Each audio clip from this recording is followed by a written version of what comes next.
Bienvenue sur l'émission que l'on s'accorde pour une vie de plus en plus élégante. Ici, nous parlons d'élégance personnelle, relationnelle et intellectuelle. Je suis Margot et dans mes interludes, nous étudions des concepts, des compétences et des réflexions qui permettent de satisfaire notre besoin d'apprendre, notre soif de comprendre et notre envie d'élégance et d'excellence. Aujourd'hui, nous parlons de l'élégance de ce qui ne se voit pas. On a tous déjà croisé cette personne. Celle qui entre dans une pièce et semble glisser plutôt que marcher. Celle qui lance une remarque spirituelle comme si c'était une évidence, ou qui prépare un dîner pour 6 en riant comme si c'était la chose la plus simple du monde. On en ressort avec une impression étrange. Mais comment est-ce qu'elle fait ? Pas parce que c'est parfait, mais parce que ça semble l'être. Pas parce que c'est impressionnant, mais parce que c'est aisé. Comme si elle savait un secret que le reste du monde ignorait. Ce secret, c'est la sprezzatura. Et aujourd'hui, on va en parler non pas comme d'une technique de séduction ou d'un outil de pouvoir, mais comme une façon de vivre. Une façon d'embellir le quotidien sans en avoir l'air.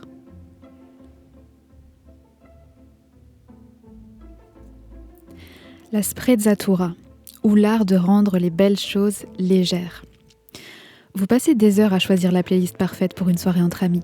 Vous ajustez l'ordre des morceaux, vous testez les transitions, vous pensez même à l'ambiance lumineuse qui ira avec. Le jour J, un invité vous dit « Waouh, t'as un don pour ça. Comment tu fais pour que tout coule comme ça sans effort ?» Vous pourriez répondre « Ah, j'ai passé 3 heures à peaufiner tout ça. » Mais quelque chose vous retient. À la place, vous souriez et vous dites « C'est venu tout seul, vraiment. » Et là, la magie opère. La sprezzatura, c'est ça. C'est l'art de faire croire que ce qui est beau, profond ou complexe est en réalité simple et naturel. Ce n'est pas de la manipulation, c'est une forme de générosité. Parce que quand on cache l'effort, on offre aux autres le résultat sans la charge. On leur épargne le poids de la performance en fait. On leur permet de savourer l'instant sans se demander combien de temps est-ce que ça lui a pris. Prenez l'exemple d'un cadeau fait main.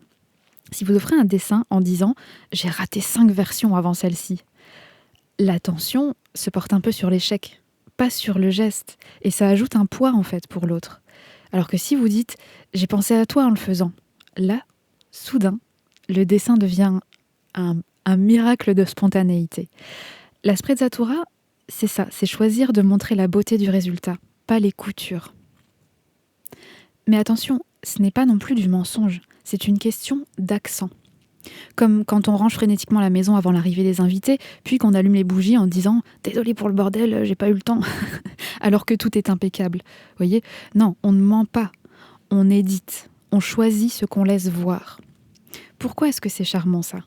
Parce que ça crée de l'espace. Dans un monde où tout le monde exhibe ses efforts, regarde comme je suis occupée, regarde comme je souffre, la sprezzatura est un souffle.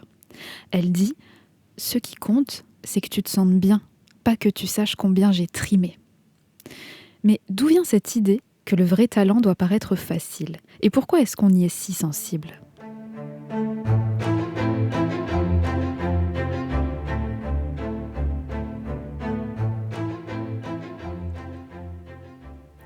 La sprezzatura est née à la Renaissance, dans les cours italiennes, où les nobles jouaient un jeu dangereux, à savoir montrer qu'on était le meilleur sans jamais en avoir l'air. Un courtisan qui récitait un sonnet en regardant par la fenêtre, un musicien qui improvisait une mélodie en buvant son vin.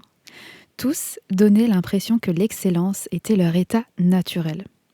Mais derrière cette apparente nonchalance se cachait un principe radical, à savoir, le vrai luxe, c'est de ne pas avoir à le prouver. Aujourd'hui, on vit dans une époque qui valorise la transparence radicale. On poste ses échecs sur LinkedIn, on partage les coulisses sur Instagram, on explique en story à quel point c'était hard d'en arriver là. La sprezzatura, elle propose l'inverse. Et si la vraie force, c'était de garder certaines choses pour soi ? Pas par orgueil, pas du tout, mais par élégance. Un exemple trivial. Cuisiner pour des amis. Vous pourriez leur raconter comment vous avez cherché la recette, comparé 3 épiceries pour trouver les bons ingrédients, raté la sauce 2 fois avant d'y arriver, tout ça. Ou alors, vous pourriez simplement servir le plat en leur disant « Ah, j'ai eu envie de tester ça ». Et les voir s'extasier comme si c'était né de votre inspiration du moment. Le paradoxe, plus vous maîtrisez, plus vous pouvez cacher l'effort. Et plus vous le cachez, plus les autres croient que vous pourriez faire bien mieux si vous le vouliez. En fait, un seul geste, un seul petit geste, par exemple une façon de découper les herbes, une note de musique lancée en passant comme ça suffit à suggérer une profondeur qu'ils ne voient pas. C'est là que ça devient intéressant pour nous, parce qu'on n'est pas dupes, on sait que la vie n'est pas une suite de réussites sans effort, c'est pas vrai. Mais on sait aussi que certaines choses gagnent à rester mystérieuses, pas pour impressionner, mais pour préserver la poésie du quotidien. Quand on offre un bouquet de fleurs parce que ça m'a fait penser à toi, vous voyez, est-ce qu'il faut vraiment rajouter « Ah, j'ai mis 45 minutes à choisir les couleurs pour qu'elles aillent avec ton canapé ?» Parfois, le silence est plus beau que l'explication. C'est dans ce sens-là que la sprezzatura s'exprime. Alors, comment on fait pour intégrer ça sans tomber dans le piège de l'artifice, justement ? Parce que forcer la sprezzatura, c'est comme mettre trop de déo pour cacher qu'on a transpiré. Ça se sent en fait. Elle est horrible ma métaphore, mais elle a le mérite d'être claire.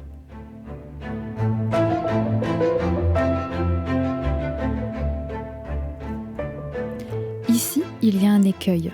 Vouloir trop paraître naturel, c'est comme se regarder dans le miroir en faisant semblant de ne pas se regarder.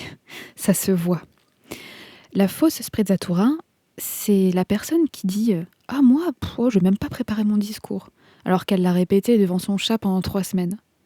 Ou celle qui dit « Ah désolé, je suis comme ça, j'y peux rien », pour justifier un trait d'esprit hyper calculé.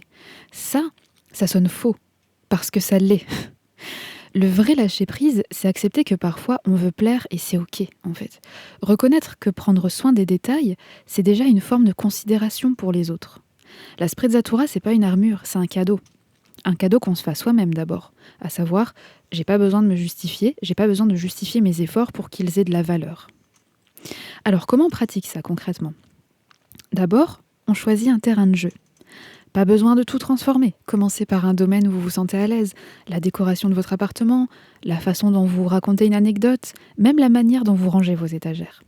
L'idée, c'est pas de tout maîtriser, mais c'est de sélectionner 1 ou 2 gestes où vous allez laisser planer le doute, en fait. Deuxièmement, jouez avec les détails révélateurs. Un seul élément, un seul petit geste, suffit à suggérer une maîtrise plus grande. Une chanson que vous fredonnez en cuisinant, une référence littéraire glissée dans la conversation comme si c'était une évidence. Pas besoin d'en faire des caisses, juste assez pour que les autres se disent « Tiens, il a l'air de savoir des choses, lui ». Et troisièmement, on assume les imperfections. La sprezzatura, ce n'est pas la perfection, c'est l'aisance. Si vous trébuchez en dansant, riez et continuez. Si votre gâteau est un peu brûlé, servez-le en disant « Bon, c'est rustique ». L'important, c'est que ça paraisse voulu. C'est ça qui est important. Et surtout, on se rappelle que le but n'est pas de manipuler, mais d'alléger. Alléger l'atmosphère, alléger les attentes. Alléger cette pression sociale qui veut qu'on doive toujours prouver qu'on en vaut la peine.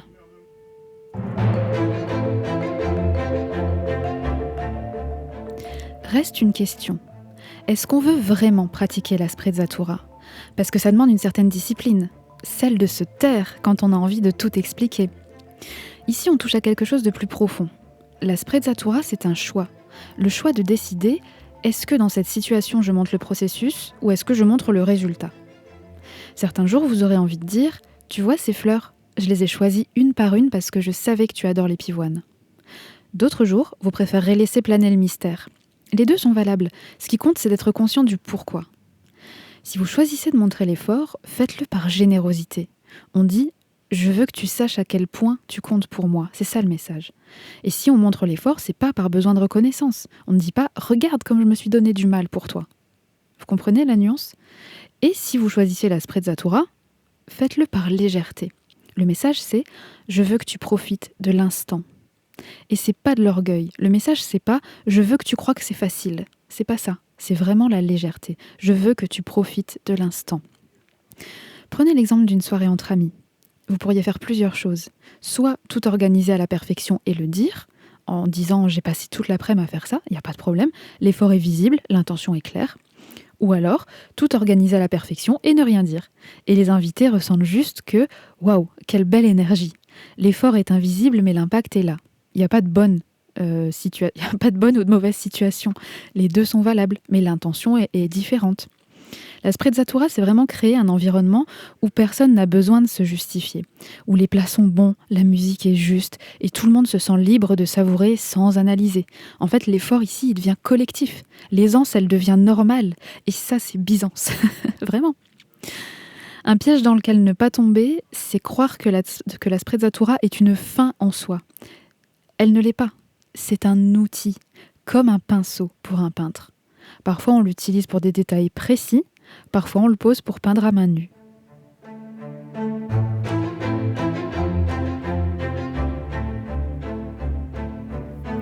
Alors, cette excellence discrète comme pratique quotidienne. Donc, on en fait quoi de tout ça ? Peut-être que simplement on essaie. On essaie de laisser, ici ou là, un peu de mystère.